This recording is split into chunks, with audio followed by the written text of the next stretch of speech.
Olá, muito bom dia. Eu sou Júnior Moreira e o Alvorada em Pauta continua, agora conversando com o professor Anis Leão, que traduziu para o inglês a obra Oração aos Moços, de Rui Barbosa.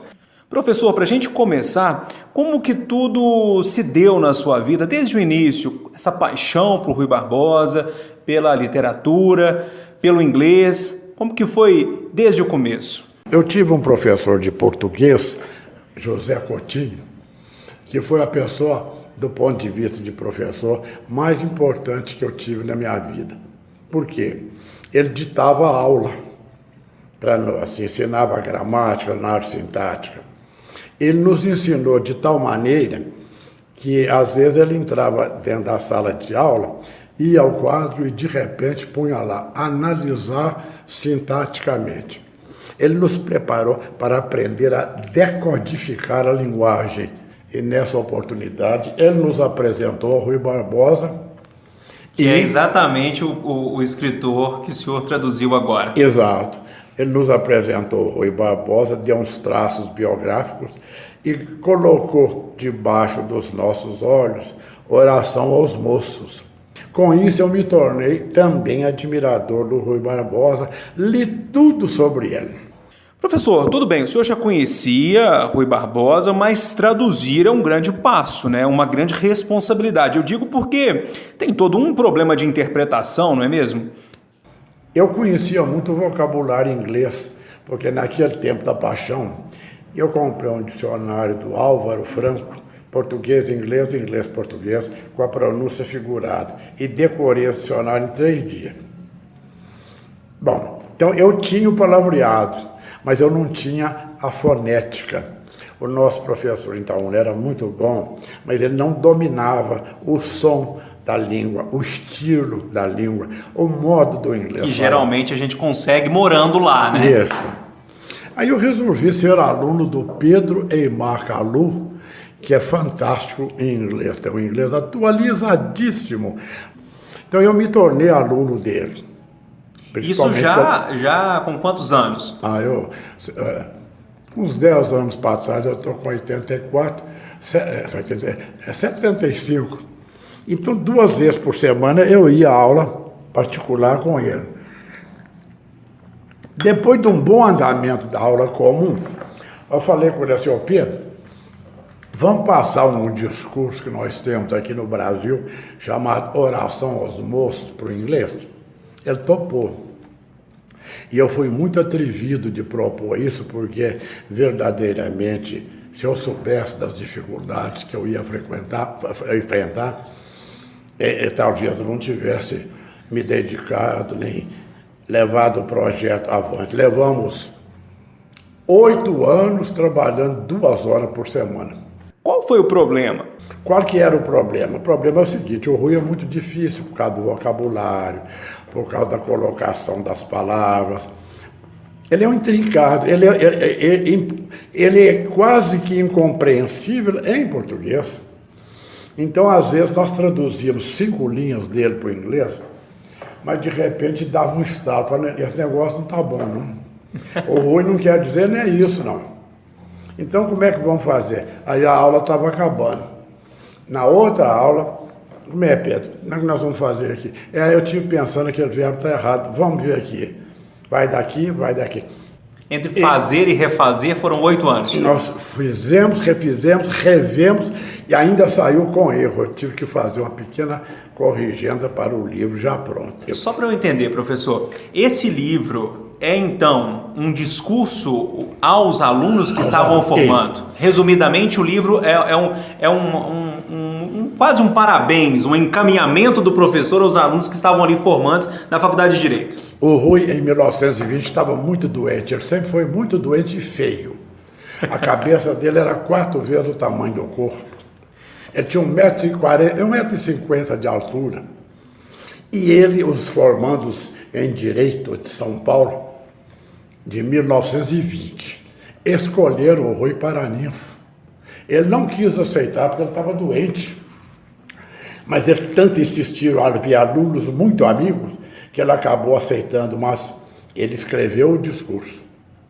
passou para o professor Reinaldo Porchat, que dava aulas de direito romano, para o professor ler no dia da formatura, que foi 12 de março de 1921. O discurso é, então, ele falando para os paraninfos. Mas ele, então, não pôde comparecer. E 3 anos depois ele morreu. Então, o que é o discurso? É ele se dirigindo aos alunos como se estivesse presente. Mas por que traduzir especificamente essa obra de Rui e não outra, já que ele tem tantas outras? Muito boa pergunta. Primeiro, a minha paixão pelo inglês. Segundo, a não existência de trabalho igual no mundo todo, pelo menos que nós saibamos. Terceiro, um exercício bruto de inglês. Quarto, hoje em dia, se você não puser as coisas em inglês, você não é lido nem em Zurita, nem em Mateus Leme, porque o inglês, naquele tempo nosso, o inglês era a língua dos pobres, da raia miúda. O francês era a língua do diplomata e o latim era a linguagem da ciência, da filosofia, também como o alemão. Então, o que é que eu pensei? Falei, eu mais o professor Pedro vamos passar para o inglês, porque aí ele será lido no mundo inteiro. Pelo menos quem quiser ler tem. E aí, o modo de eu demonstrar aos cabeçudos lá de fora, que aqui também teve um cabeçudo da marca dele. Professor, quem foi Rui Barbosa? Com 5 anos de idade, o professor dele, Ibirapitanga, falou com a imprensa daquele tempo o seguinte: eu não quero mais dar aula para esse menino. Com 5 anos, ele conjuga todos os verbos regulares da língua portuguesa e faz qualquer análise sintática. 5. Com 16 anos, ele entrou para a Faculdade de Direito do Recife. Daí, depois, ele se transfere para a Faculdade de Direito de São Paulo, como aluno. Ele se forma em São Paulo. O Rui Barbosa, desculpe a ignorância, é pernambucano? Não, ele é baiano, nasceu em Salvador. Entendi. E voltou para a Bahia. Acabou casando-se e foi para o Rio de Janeiro.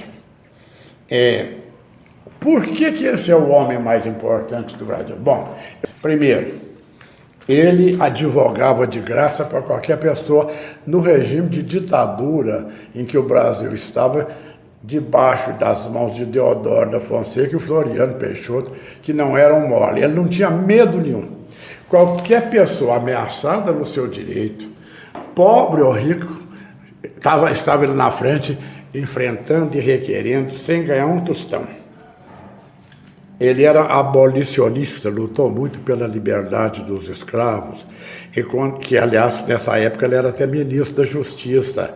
Um jornalista fulgurante que chegou a ser redator-chefe do velho Jornal do Brasil. Pois é, professor, mas com essa briga, em meio a uma ditadura, um homem que não tinha medo, ele foi perseguido? Exatamente. O Floriano Peixoto começou a andar atrás dele para prender. Ele teve que se exilar via Argentina, lá em Londres, levando a mulher e os filhos. Um homem desse porte faleceu como? Como ele morreu? Morreu rico, morreu pobre? Teve reconhecimento antes de morrer? Morreu pobre em Petrópolis. Ele tinha doenças de natureza nervosa. Chegou aí à França para tentar se curar. Os médicos não deram conta de diagnosticar. Ele pelejou muito nessa parte de doença, muito doente.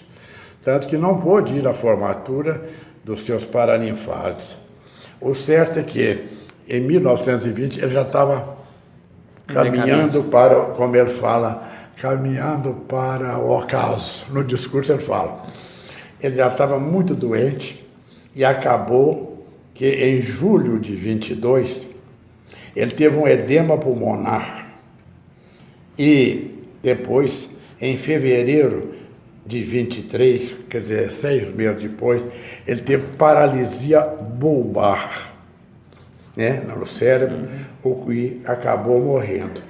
O corpo dele foi sepultado no Rio de Janeiro, no cemitério São João Batista.